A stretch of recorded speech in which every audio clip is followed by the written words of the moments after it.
მოგესალმებით საღამომშვიდობის როგორ ახართ ამ მომივარდა ხალხო გული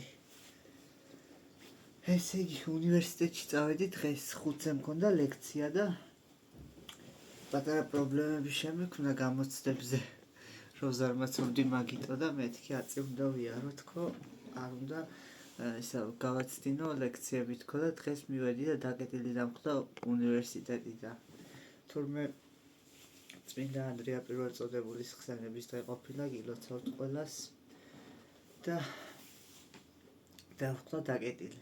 ესე იგი მე რამდენი უნივერსიტეტში მივალ, ან დაკეტილია, ან ლექტორი არ არის, ან ლექცია გადაგვედო, არ გვიტარდება, ან რაღაცა და ესე რა, რამდენი მივალ, იმდენი სულ ეგრე ვამთხოვ ხოლმე, სულ. და როცა არ დავდივარ, მაშინ ტარდება ლექციები. ხო და რა მექნა ეხა ტყუილა წავწანწალდი თან ვარკეთილიდან ვაჟაზე რო წახვალ და თან კიდე ეს რა ქვია მეტროდანაც კაი შორსა, კაი აღმართი უნდა აიარო რომ უნივერსიტეტამდე მიხვიდე. დღეს ძალიან თეთრების ხასიათზე ვიყავი და სულ თეთრებში ვარ ჩაცმული, შავი მარტო ფეხსაცმელი მაცვია თეთრთან საცმელთან შავი ფეხსაცმელი და ტყავის მოსაცმელი მეცვა შავი. ხო და ეს რა ქვია ეს თემუდან გამოვიწერე და რაც გამოვიწერე იმის მერე კარადაშიდოს არასდროს არ მცმია ძალიან თხელია და ესე თუ ისე გამჭირვალე. ნუ ის არის რა უფრო კლასიკური შარვალია, მაგრამ უფრო ზაფხულის სეზონის და ზღვის უფრო რა. ხო და მეტროდან ჩამოვედი ფეხით. არც თუ ისე ახლოას რო არ მოგატყუოთ კი ვიზახი ახლოა თქო, მაგრამ რეალურად გული ამომივარდა. რამდენჯერ ჩამოსულ ვარ მეტროდან ფეხით ვინიცის. ხო და უნივერსიტეტში რომ მივედი და დაკეტილი დამხვდა, რა ვქნა თქო და ბოდიშიც წყალს მოვიდან, თორე ძალიან ცუდად ვარ, კაკაო დავლიე დღეს და არ მომეწონა და ბოლომდე არ დამძლევია. მოვალეხლავე.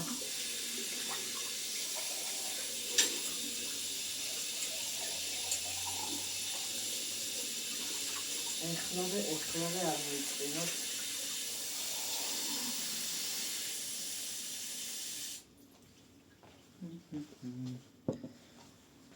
ხო და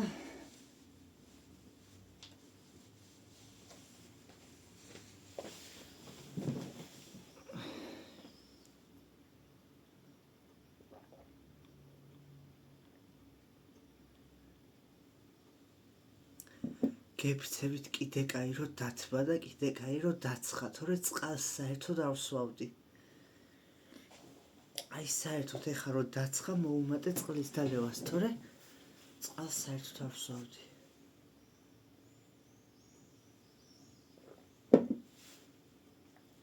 მეთქი ეხა ამ ხელებზე ტყუილა ხო არ გამოვიარე თქო და რა ვქნა თქო და ვიფიქრე სამებაში ხო არ წავიდე თქო.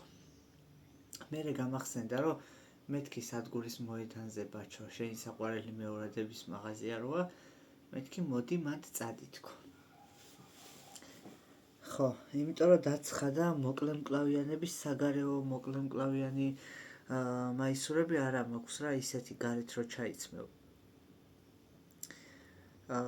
ხო და ცოტა ის რა ქვია გარდერობი მაქვს გასანახლებელი თქო და წავედი მეორადებში. ადრე ყველაფერს ყიდულობდი ხოლმე სამლარად და ეხა როგორ არის იცი? აი გააჩნია, შეიძლება ადრე ქონდათ ხოლმე აქციები, მაგრამ რავი, სულ ეგრე იყო. ადრე თითქმის ყოველ დღე 3 ლარი იყო რაღაცა 5 საათამდე და 5-ის მერე იყო 5 ლარი ყველაფერი თითქმის. ხო და ეხლა არ ვიცი რა გააჩნია, ძალიან ბევრი მუშაობს, ხან ვინ არის, ხან ვინ სალაროსთან, ნუ ხან ვინ ზის, ხან ვინ და თავიანთ ფასებს გთავაზობენ რა გინდა არ გინდა, როგორც ბაზარი და ვაჭრობა ეგრეა და ესე რა ქვია ავარჩიე 6 მაიკა, 5 მაიკა და 1 საროჭკა, სულ ფერადები. მივიტანი სალაროსთან და რა ღირს თქო რა ესენი თქო და 5 ლარებიო და საროჭკა ვაჩვენე, საროჭკაც თქო და 5-იო და ესაო რა ქვია ავარჩევ თქო მაშინ თქო და მერე რო დავიწყე რაღაცა გამოკლება, ესაო რა ქვია, დაალაგეო და დაგიკლებო რა და მერე ბოლოს ისე ვქენი რომ 4 ცალი დაუდე და 2-ის ყიდვა გადავიფიქრე და ესაო რა ქვია დაამატეო 1-ცო 20 ლარში მოგცემო 5-ცო და 5 მაიკა ვიყიდე 1 საროჭკა და 4 მაიკა 1 საროჭკა კიდე მომეწონა მაგრამ მე შევამჩნია რომ ლაქა ქონდა და ზოგადად ძალიან ვაკვირდები ხოლმე რადგან მეორადებია და რაღაცა ეს რა ქვია ლაქა გამოეპარება ხოლმე ხო და კაი რაღაცები ვიყიდე, მაგრამ მე რაც მომწონს, ან ზედმეტად დიდია, ან პატარაა, ან ლაქა აქვს, ან არ ვარგა, რა ვიცი, სულ ეგრე მიმართება ხოლმე. აი ეს საროჭკა ვიყიდე, ძალიან მომეწონა ფერი რაღაცნაირად. ძალიან საყვარლობა ფერია.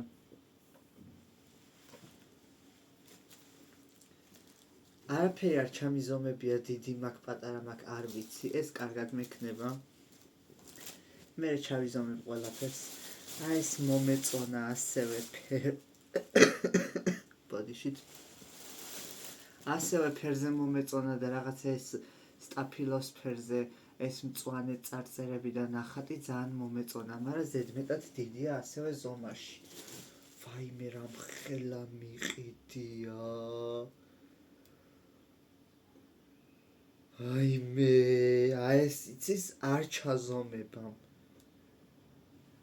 არადა როგორ მომეწონა მეთქი ოვერსაიზია კაცო ფართე მკლავები რო დავინახე მეთქი მეცე გარ მინდა თქო კამერაში ძალიან მუქი ჩანს მაგრამ უფრო ღია სტაფილოსფერია რა ძალიან დიდია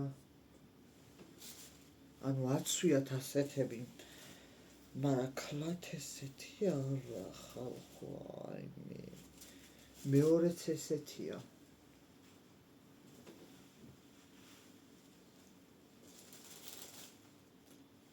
ამას ახლა მამა ჩემი ჩაიცმევს მოცელვის დროს და ეს რა ქვია თოხნის და ბარვის დროს დიდათ არ იკლავს თავს თოხნით და ბარვით მაგრამ არადა როგორ მომეწონა და ძალიან დიდი არ ვიცი ნახოთ თუ რამეს მოუხდენ და თქვათ შარვალში თუ ჩაიყოლებ და ამოიწევ და რაღაცნაირად მოიხდენ თორე არ ვიცი აი ეს ძალიან მომეწონა ფერზე სულ ფერადები ვიყიდე ხალხო ეს ხა არ არის ზედმეტად დიდი მაგრამ არც ეს არ არის ელი ემზე დიდი არ უნდა იყიდო ბაჩოქობული არა ამ გაგამწარა კაი ელი კიდე ჩავიცმევ ეს კაია მართლა რაღაცა ის არის რა კომპანიის ის აქ და უკან ნახეთ სტაპ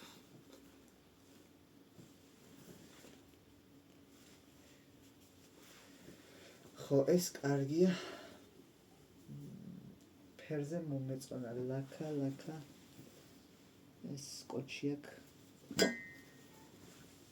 არაფერი ლაქა ამას არ აქვს მშვენიერი ესეც ფერზე მომეწონა რაღაცნაირად და ესეც ფართე სტილისაა ნახეთ ძალიან დიდია ესეც ვაიმე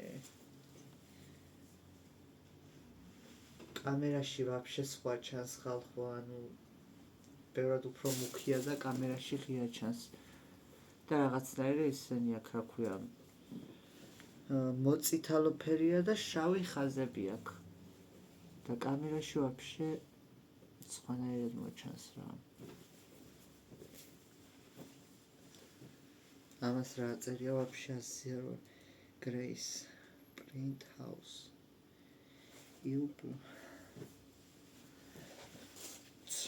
დიდები მაგნაყიდი ეს რა არის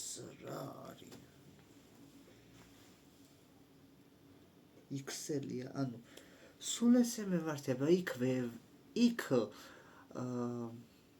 აი ტანსაცმლის საყიდლად რომ მივდივარ ზომის შეგრძნება მეკარგება ანუ უბრალოდ რომ შევხედავ თუ მომეწონა всё მგონია რომ კარგად მაქვს არც ვიზომებ ელემენტარული მიიტანე ხო ახლოს კი მივიტანე და კი ვიცოდი რომ ზოგი დიდი იყო მაგრამ ასე ზედმეტად დიდიც თუ იქნებოდა არ მეგონა ხო და მეგობრებო ხსნი მეორადებს ჩემი და დედაჩემის გადამკიდე დედაჩემიც იმდენად საგზავნის იტალიიდან იმდენ ტანსაცმელს აგზავნის და მე კიდე მეორადებში დავწანწალებ ეს არ ვიცოდი რამდენად ჩავიცმევდი მომეწონა დრაკონი რო ეხატა და რაღაცა მაგრამ არ ვიცოდი რამდენად ჩავიცმევდი თუმცა ესაო რა ქვია მეხუთე დაამატეო რადგან მითხრა ეს ავირჩიე მეექვსე მქონდა შერჩეული ვარდისფერი ფულას მაიკა მკლავიანი და გადავწყვიტე ეს ამეღო რადგანაც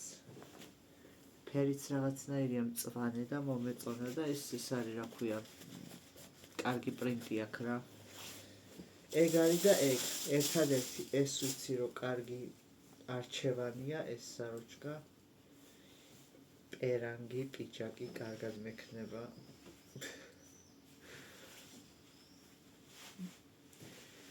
ხო და სხვა არ ვიცი ნახოთ ეხლა მოკლედ ჩავიზომებ რა და გეტყვით რომელი როგორ მექნება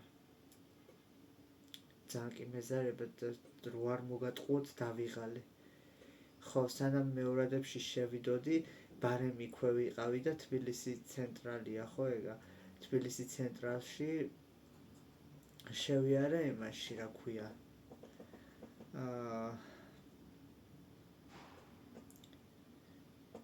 ტელეფონები და ტექნიკის მაღაზია როა აი მე მომკლავე ზუმერში შევიარე მან ვიყიდე ჩემი ტელეფონი შევიარე ზუმერში გადავხედე ლეპტოპებს ძალიან მინდა რატომღაც ლეპტოპი ვფიქრობ რომ გამომადგება ესე ვთქვათ სწავლის მხრივაც და პლუს ამას რავი რა ძალიან ბევრი გეგმები მაქვს მაგრამ რეალურად ვერ ვახორციელებ რა გავაკეთო და კიდე ზუმერში შესვლის მიზეზი რაც იყო მინდოდა რომ კამერები დამეთვალიერებია და ძალიან ისე ზედაპირულად გადავხედე DJI Osmo Pocket 3 როა ხო იცით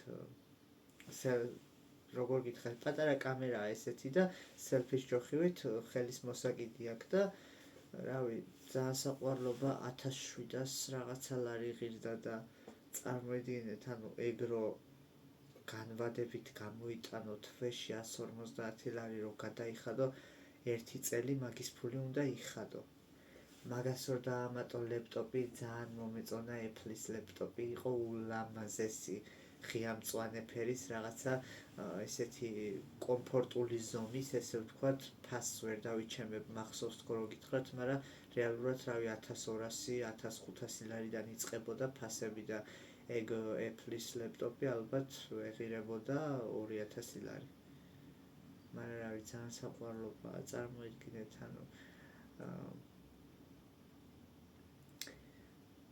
რეალურად ჩემს წარმოდგენებში კამერა მინდა იმისთვის რომ უცხოეთში მოგზაურობა გადავიღო და ლეპტოპი მინდა იმისთვის რომ იმ კამერიდან გადმოვიტანო ეს ვიდეოები და ლეპტოპში დავამონტაჟო მაგრამ რეალურად არც იმის ფული მაქვს რომ სამოგზაუროდ ვიარო არც იმის ფული მაქვს რომ ლეპტოპი და კამერა ვიყიდო და პლუს ამას არც ისეთი ედიტორი და მონტაჟორი არა ვარ რომ ესა რა ქვია კომპიუტერი მჭირდებოდეს ვიდეოების დასამონტაჟებლად რეალურად ერთადერთი კაპკათი ვიცი და ეგ არის და ეგეც წესიურად არ ვიცი ძალიან ელემენტარული რაღაცები მაგრამ ძალიან მინდა რა აი რო დაუფიქრდი ისე რამდენი რამე გინდა ადამიანს რა ანუ რამდენი სურვილები გაქვს ადამიანს, რამდენი რამე გჭირდება ესე ვთქვათ და გინდა რომ გქონდეს და რეალურად სამწუხაროდ არჩევნის წინაშე გიწევს დადგომა რა, ანუ ჩვენს ქვეყანაში ეგეთი ცხოვრება არას ვიზავთ. გინდა ბევრი რამე, მაგრამ არჩევნის წინაშე გახარ ანის და ასე შემდეგ რა რო დავუფიქრდი, მივხვდი რომ აი ვმუშაობ ძალიან ბევრს, ძალიან დიდ დროს და ენერგიას ვდებ სამსახურში, მაგრამ მნიშვნელოვანს ვერაფერს ვერ ვაკეთებ. ეხლა ჭკვიანი თუ ხარ ადამიანი, კი იცით, რომ არ არის საქართველოში ისეთი სამსახურები და ისეთი ხელფასები, რომ რაღაცა სასწაულის შექმნა ამ შენი ხელფასით და ამ შენი სამსახურის შემოსავლით მანქანა იყიდო, რაღაცა ბინა იყიდო, ისა ესა. მაგრამ რეალურად ჭკვიანი თუ ხარ ადამიანი და თუ არ ხარ ზედმეტად მხარჯველი და თუ იცი ფულის სწორი გამოყენება და დაზოგვა და ეკონომია, ესე ვთქვათ, რაღაცას იზამ რო არ მოგატყუოთ, იმიტომ რომ ეხა ახალგაზრდა ადამიანი რო ხარ, თავიდან საწყის ეტაპზე კი რთულია, მაგრამ რეალურად 1400 ლარი ხელფასი მაინც გაქვს რა. თუ ჭკვიანი ხარ, 1500-იც ამიღია, რო არ მოგატყუოთ და რეალურად მინიმუმ 1300 ლარს მაინც გამოიმუშავებ საქართველოში და ჭკვიანურად თუ გამოიყენებ, რაღაცას მაინც შექმნი. მაგრამ მე პირადად ვცდილობ და ჯერჯერობით არ გამომდის და უმეტეს შემთხვევაში თვის ბოლომდეც კი მიჭირს, რომ ჩემი ხელფასი მეყოს. აი, ბოლო 10 დღე, რავი, 30 დღეა სულ თვეში და ბოლო 10 დღე ყოველთვის მიჭირს ხოლმე. ხო და რა ვქნა ახლა, იქ ქირას იხდი, იქ ისა, იქ ესა, ჭამა გინდა, რაღაცა გინდა, ახალგაზრდა ხარ, გაივლი, გამოივლი, რაღაცა ელემენტარულს გაერთობი და ეგ არის შენი ფული. და რეალურად ამ ბოლო დროს დავწონე და მივხვდი, რომ რო არ მოგატყუოთ, არავის ზურგზე არ მაწევს, არავისთვის არაფრის ყიდვა არ მიწევს, ფულის მიცემა არ მიწევს და ასე შემდეგ. ჩემი თავის პატრონი ვარ, ესე ვთქვათ, ამ შემთხვევაში და რომ დავფიქრდი და მივხვდი, რომ უნდა ვიმუშაო იმაზე, რომ რაღაცა შევქმნა. აი, ელემენტარულებით კი სულ ვაბედნიერებ საკუთარ თავს, ელემენტარულით თუნდაც, რავი, ნებისმიერი რამე, თუნდაც ტანსაცმლის ყიდვა აიღე, გართობა რაღაცა ხან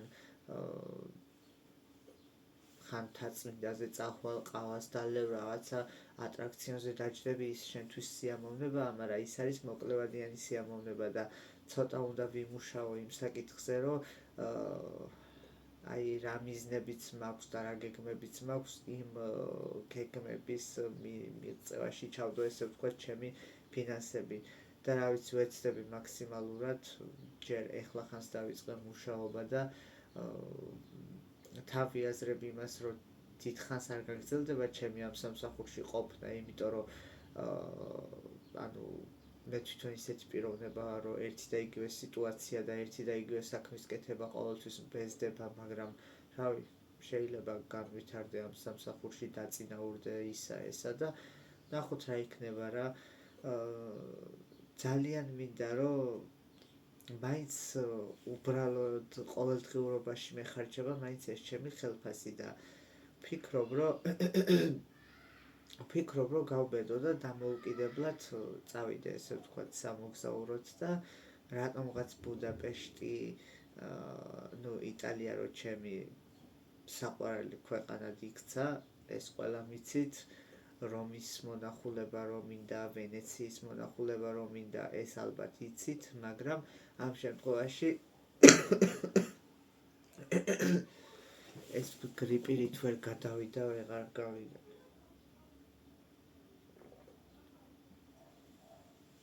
ამ შემთხვევაში ბუდაპეშტი ჩავიბეჭდე ტვინში რატომღაც და გადავხედე ყველაფერს. ბილეთი ჯდებოდა დაახლოებით 400 ლარი, დამოუკიდებლად რო გეყიდა და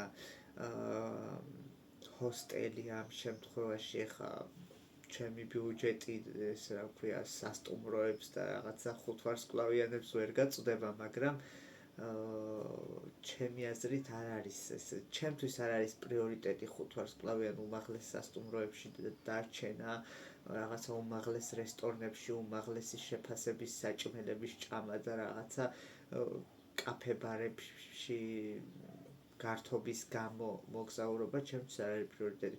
ჩემთვის არის პრიორიტეტი ფრენა პირველ რიგში და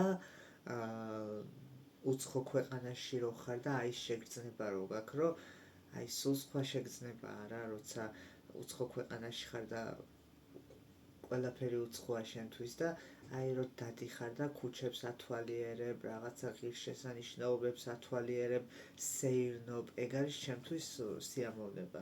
მე არ მეზარება სიარული ეგეთ ადგილებში და დათვალიერება უცხო ქვეყნის.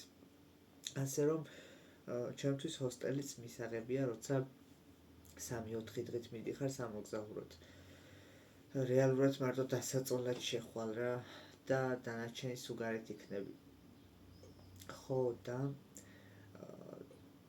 რო გადავხედე დაახლოებით 400 ლარი ჩდებოდა 2 გზის ფრენის ბილეთი ქუთაისიდან ბუდაპეშტში და ბუდაპეშტიდან ქუთაისში და 170 ლარი ჩდებოდა 4 დღე ჰოსტელი. 30-32 ლარებში არის მოკლედ ჰოსტელები და მეთქი всё, ბაჩო, მაისში ხელფას რო აიღებ, მაისი კი არა და ივნისში ხელფას რო აიღებ, მეთქი ეგრევე მიდიხარ ბუდაპეშტში, არ მაინტერესებს. და რეალურად ესე რა ქვია, როცა პირველად აკეთებ ამ ყველაფერს დამოუკიდებლად ბილეთის ყიდვა და რაღაცა, ჩემი აზრით არ არის მარტივი გადაწყვეტილება. იქ რამე რო შეგეშალოს, რამე არასწორად გააკეთო, ან ჩეკინის გაკეთება დაგავიწყდეს, ჯარიმას დაგაკისრებენ და ასე შემდეგ და ვიფიქრე, რომ უფრო მშვიდად რო წავიდე, აბა ტურისტულ კომპანიას მივწერ თქო და მივწერ ერთ-ერთ ტურისტულ კომპანიას, რომელმაც იტალიაში წაგვიყვანა მე და ჩემი ნათესავი და 450 ლარი დაჯდებაო თავისი დაზღვევითო. და ანუ რეალურად რაღაცა 40-50 ლარი იყო განსხვავება მომსახურების ალბათ და მაგ თანხის გადახდა ღირს, იმიტომ რომ რა ვიცი, რო რამე მოხდეს, უშუალოდ კომპანიას მოთხოვ პასუხს.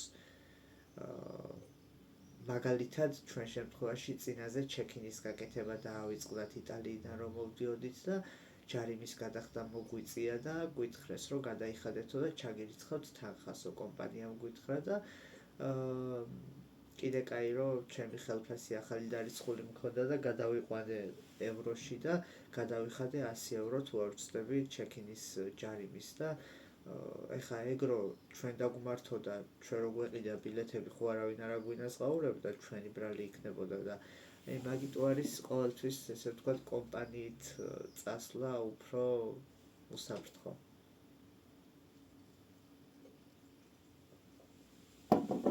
ხო და რა ვიცი რა, ძალიან ბევრი გეგმები მაქვს, ძალიან ბევრი მიზნები მაქვს. შესაბამისი მონდომება მაქვს, თქო რომ გითხრათ, მოგატყუებთ. ძალიან მოკლევადიანი მოტივაცია მაქვს ხოლმე ყველაფერში, თუმცა რა ვიცი, ძალიან დიდი იმედი მაქვს, რომ რავი, მაისში თუ არა ესე უცებ თუ ვერა, იმედი მაქვს, რომ ზაფხულში მაინც წავალ სადმე. ხო და რაც შეეხება კამერას და ლეპტოპს, ეგ უკვე ცოტა შორს. ხო. ой, მართლა გუშინ სახელი აღარ მახსოვს, რო არ მოგატყუოთ. 15 ლარი ჩამირიცხეს და ძალიან დიდი მადლობა, უღრმესი მადლობა. ის რა ქვია, ქისაჯიროა ქართული აპლიკაცია. ჩვეულებრივად გადადიხარ ლინკზე, შეგიძლია ესე ვთქვათ, შენი სახელის და გვარის გამოჩენა თუ არ გსურს სხვა რაღაცა დაიწერო, ესე ვთქვათ და შეგიძლია გაუგზავნო ადრესაც SMS-ი თანხასთან ერთად, რომ აი წარმატებები ან რაღაცა და ეგეთი აპლიკაცია მოკლედ. ხო და მაგ აპლიკაციის ლინკს ტოვებ ხოლმე ჩემი ყველა ვიდეოს აღწერაშიც და კომენტარებშიც ვყინავ და რა ვიცი, თუ ვინმე სურვილი გექნებათ, რომ რაღაცა პატარა გვერდში დამიდგეთ და რაღაცა, ვისაც სურვილი გაქვთ, ძალიან მარტივად ნახავთ მაგ ლინკს და შეგიძლიათ გადახვიდეთ. უღრმესი მადლობა, 15 ლარი ჩამირიცხა და ესეთი რაღაც გავაკეთე, რომ შევქმენი საქართველოს ბანკში გავაკეთე, რა ქვია მაგას,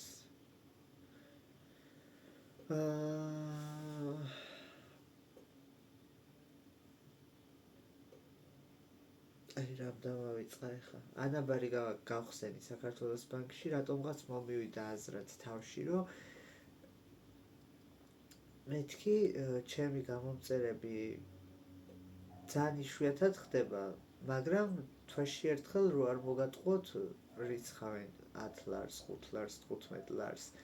და ვიფიქრე, რომ მეთქი მოდი ამ თანხას ჩემი გამომწერები, რასაც ჩამირიცხავენ თქო, ანაბარზე შევიტან და ხელს არ მოვკიდებ თქო. რეალურად თანხაზე ხელის არ მოკიდება არ გამომდის, მაგრამ ძალიან საინტერესოა.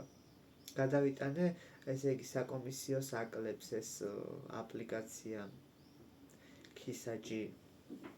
KISAG-ზე რო ირიცხება, ის ხო ბანკში რიცხავს და 15 ლარიდან ჩამერიცხა 13 და 83.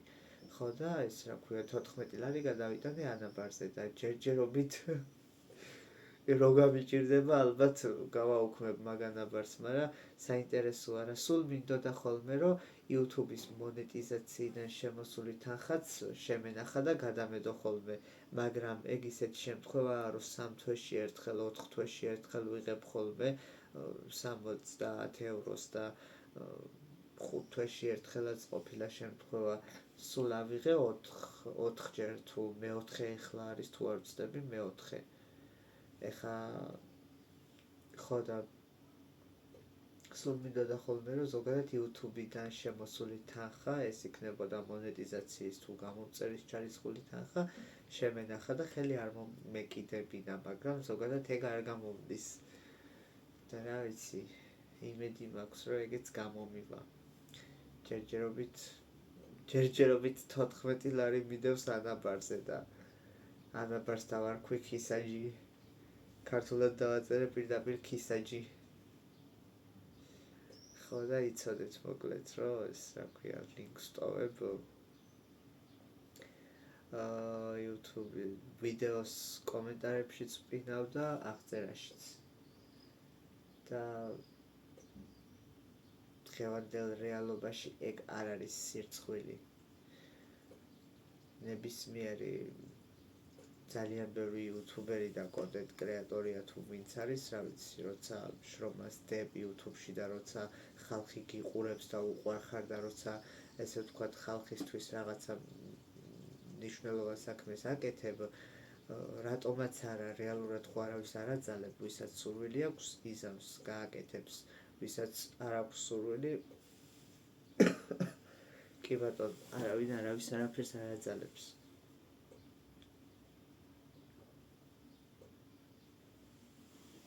სიმართლე თუ გინდათ, მე ამ ლინკს ძალიან ადრე ვდებდი ხოლმე ყოველი ვიდეოს აღწერაში და კომენტარებში და მერე უბრალოდ გადამავიწყდა თუ რა იყო, მივატოვე მოკლედ ამ ლინკის დადება და რაღაცა პერიოდის მერე მაინც მერიცხებოდა თანხა თვეში ერთხელ 15 ლარი, 10 ლარი, მომდიოდა SMS-ები და თავიდან ვერ ვხვდებოდი რაში იყო საქმე. და მერე თვეში ერთხელ კი არა, სულ რეალურად ჯამში რო არ მოგატყუოთ 40 ლარია ჩარიცხული KISAG-ის საიტზე თლიანობაში. ხო და თვეში ერთხელ კი არა, რავი, როგორც ირიცხებოდა მოკლედ რაღაცა პერიოდი აღარ ვდებდი ლინკს და მაინც ხანდახან მაინც მირიცხავდნენ. ხო და გადავწყვიტე რომ რა ვიცი, დავდო ხოლმე ლინკი. წავედი ხა ხალხო, ჩავიზომებ ტანსაცმელს და ეს რა ქვია, მოდისონი, ეს არის იმისი, მე მგონი ბერშკა, ხო და გილდან სუ ბრენდის ტანსაცმელებია ხალხო, აბა ეხა მე 205 ლარიან ტანსაცმელს ჩავიცმევ. სხვათა შორის ეს Fruit Lomi არის ძალიან ესეთი ცნობილი ბრენდი. აი ამას რასაც დავაკვირდი, სულ ესეთი ფერადი დაპრინტული ტანსაცმელები აქვთ და ძალიან მომწონს ეს ბრენდი. ვაიმე, ეს რა ხელა. როგორ მომეწონა არა და 2XL-ია ხალხო. წავედი აბა გოცნის და მადლობა გვერდში დგომისთვის და თბილი კომენტარებისთვის.